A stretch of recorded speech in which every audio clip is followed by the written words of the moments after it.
Hey, what's going on, guys? Thanks for checking out the Aaron Advantage. I wanted to do a separate kind of video today to kind of answer some questions specifically about common things that people ask about buying a home.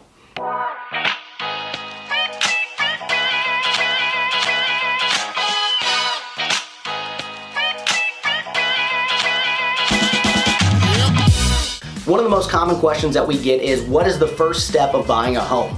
Before ever looking at houses online or doing anything else, I always recommend to people to go and talk to a real estate agent to find out exactly what it all is entailed in doing the home purchase process. I actually have a process where I sit down and go through all 10 steps of everything that is involved in every single transaction. The first of which is make sure that you talk to a lender. Get a pre-approval in hand so you know exactly what you're able to buy before we ever start the search process, because it's going to give you more power and more information so that when we're looking, we know exactly what's the best home to make an offer on. The second question that we get from a lot of people is, how long does it take to buy a home?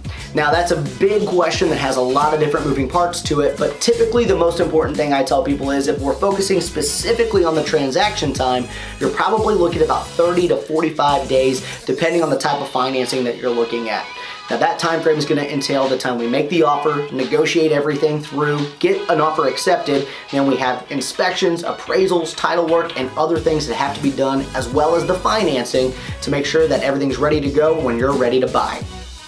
A third common question is, what exactly is a seller's market? You've probably heard me or other agents talk specifically about this being a seller's market for the past year or so. Typically what a seller's market is when prices are on the increase because there's low inventory but there's still high buyer demand. With low supply and high demand, sellers typically are able to command a higher price, which means they have the negotiating advantage. On the flip side, the next question, what's a buyer's market? That's typically when you see marketing times start to expand. Prices start to go down, and buyers typically have the advantage because they have more options of homes that are available on the market. The next big question that people ask me all the time when they come to use me as an agent to purchase a home is, how much is this going to cost?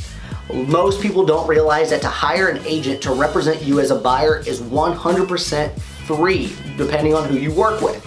Now, over at FC Tucker, the way that I run my business, I don't charge a buyer any cost at all whatsoever to help them through the process of buying a home. I am compensated through the commission that's offered by the seller and the listing broker, and that is how I get paid, so it doesn't cost you any extra money to have me represent your interests to make sure that you're fully protected during the transaction. Another question that comes up quite frequently is, what kind of credit score do I need to purchase a home?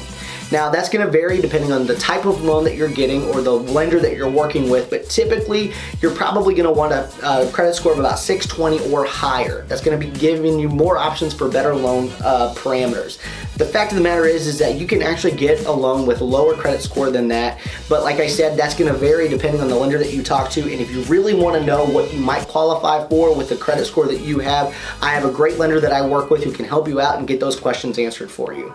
The last question that I want to answer today is, how much down payment do I need? Now, I've talked about this one before, but I still find that there's a lot of people who think you absolutely have to have 20% down to buy a house. It's just not the case. As a matter of fact, the national average down payment's only about 11%, but we have several loan programs that actually offer even lower down payment options. FHA goes as low as 3.5%. If you're in an area where USDA is available, you can get 100% financing, or if you have any kind of military experience or background and qualify for a VA loan, you might be able to get 100% financing that way as well. Again, it's always a great idea to make sure you talk to a lender to find out all the loan programs that are available, as well as the down payment options that exist for you. Make sure you check out the link in this video to find out some additional information and some additional questions that were found. And as always, be sure to like this video and share it with your friends who are thinking about making a home purchase.